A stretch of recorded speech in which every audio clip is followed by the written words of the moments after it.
और आज सुबह की सबसे बड़ी खबर एलओसी और इंटरनेशनल बॉर्डर के पास पाकिस्तान से आ रही है, जहां पर एक बार फिर से ड्रोन की साजिश की गई है।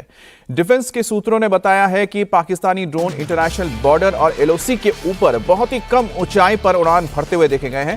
पहले से अलर्ट भारतीय सेना ने फौरन हरकत में आई और भारतीय सेना की ओर से जवाबी मिसाइल प्रणाली का इस्तेमाल किया गया, जिसके बाद ड्रोन पाकिस्तानी सीमा की ओर लौट गए। जम्मू राजौरी के नौशेरा सेक्टर में यह हरकत देखी गई। राजौरी सेक्टर में तेरियात के खब्बार गांव के पास शाम को 6:35 पर ड्रोन देखा गया था और इस ड्रोन का लाइट चमक रहा था।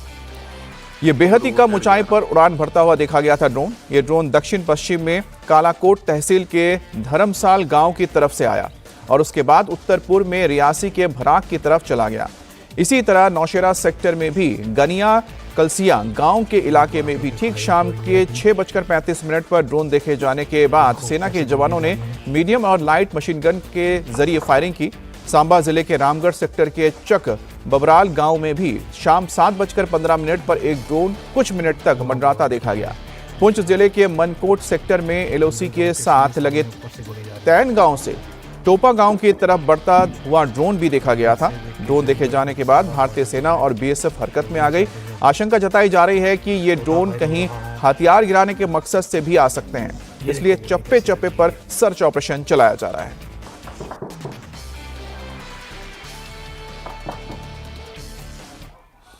पूरे बॉर्डर पे फायरिंग हो रही है अभी। ये देखो कैसे गोलियां जा रही हैं।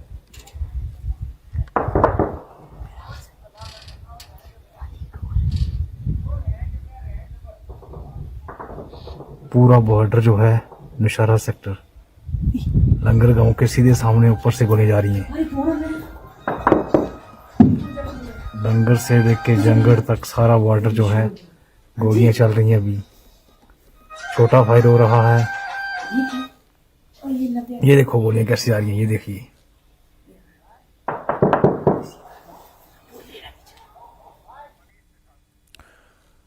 और हमारे साथ मनीष प्रसाद जुड़ गए हैं, डिफेंस एडिटर इंडिया टीवी के। मनीष, एक साथ इतने इलाकों में ड्रोन देखा जाना बहुत सामान्य बात तो नहीं है। अमित, इसीलिए गंभीरता के साथ लेते हुए भारतीय सेना ने इसकी जवाबी कार्रवाई की। करीबन शाम 5 बजे के बाद से ये लगातार स्पॉट किए गए और 3 से 4 घंटे तक ये जो ड्रोन की लाइट्स थी वो ब्लिप होते हुए दिखाई दी। भारतीय सेना ने इसका जवाब देते हुए जो लाइट मशीन गन्स हैं, उसके अलावा वेपन्स हैं, उसे फायर करते हुए जो ड्रोन है उस पर कार्रवाई की। उसी दौरान ये सभी ड्रोन, अधिकतर ड्रोन जो इनमें से थे, जो कि नौशेरा सेक्टर के ठीक सामने, अगर पाकिस्तान के एरिया की बात करेंगे तो आप कोटली, उसके अलावा कहूटा और उसके आसपास निकियाल, जंदरूद, कुरेटा, इन सभी एरिया से फ्लाई कर रहे थे। और फिर उसके बाद जैसे ही फायर किया गया भारतीय सेना के द्वारा, ये वापस चले गए। हालांकि ऑपरेशन सिंदूर के बाद ये पहला मौका है जब इतनी तादाद में एक बार फिर से ड्रोन जो है भारतीय सीमा के पास और अंदर आते हुए मंडराते हुए दिखाई दिए, और इसीलिए भारतीय सेना ने इस पर जवाबी कार्रवाई की है। मिनिस्ट्री ऑफ डिफेंस के जो ऑफिशियल सोर्सेज हैं उनके मुताबिक उन्होंने इस बात की पुष्टि की है कि पाकिस्तान की तरफ से ड्रोन भारतीय सीमा के अंदर प्रवेश किया और उस पर जवाबी कार्रवाई की गई, और फिर उसके बाद जैसे ही फायर किया गया उसके बाद ये ड्रोन वापस चले गए। तो अब ऐसे में इसे गंभीरता से लेते हुए इसे फ्लैग किया जाएगा। इसे पाकिस्तान के साथ जो एक मैकेनिज्म बना हुआ है उसके जरिए इसे बताया भी जाएगा और इसे मॉनिटर किया जा रहा है, खास तौर पे पूरे जम्मू रीजन पे। मनीष, क्योंकि पिछले कुछ दिनों से देखा जा रहा था कि जिस तरह से भारत ने पूरी तरह से पाकिस्तान को चोक कर दिया एलओसी पर, और वहां की जो तंजीमें हैं, खासतौर पे अजहर मसूद यानी कि जेएम का जो चीफ है, उसने हाल ही में एक धमकी भी दी है कि बहुत सारे जो सुइसाइड बॉम्बर्स है भारत में घुसने के लिए तैयार हैं। उसके बाद ये हरकत, क्या कहीं इनके बीच कोई कनेक्शन देखा जा रहा है सिक्योरिटी एजेंसीज के जरिए?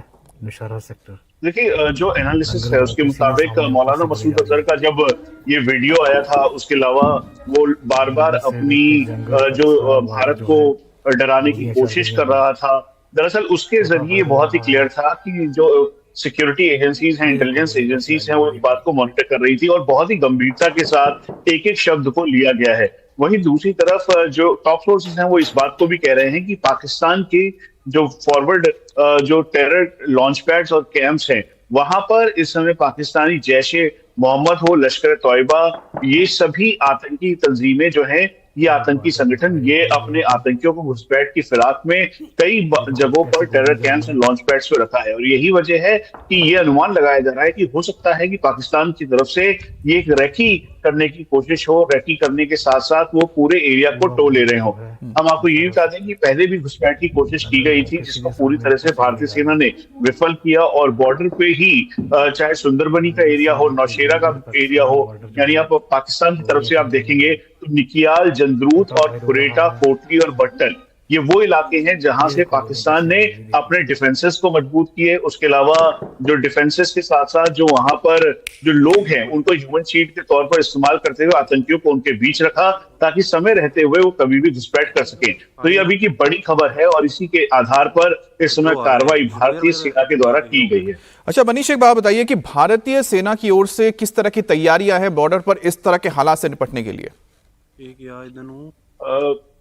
अमित, आप इसे ये समझिए कि एंटी इन्फिल्ट्रेशन ग्रिड, यानी भारतीय सेना अगर कहीं से भी कोई आतंकी घुसपैठ करने की कोशिश करता है तो मल्टीपल लेयर पर सिक्योरिटी इस समय तैनात है। और यही वजह है कि पिछले दिनों आपने देखा जब आतंकी घुसपैठ की कोशिश कर रहे थे तो उसी बीच उनको न्यूट्रलाइज कर दिया गया। हालांकि इस आतंकियों को सरपरस्ती करने के लिए, यानी मदद करने के लिए जो पाकिस्तानी कोस्ट है उन्होंने बड़ा फेवर किया, उन्होंने कोशिश की कि भारतीय जो सीमा है उसके अंदर वो घुसपैठ कर सके।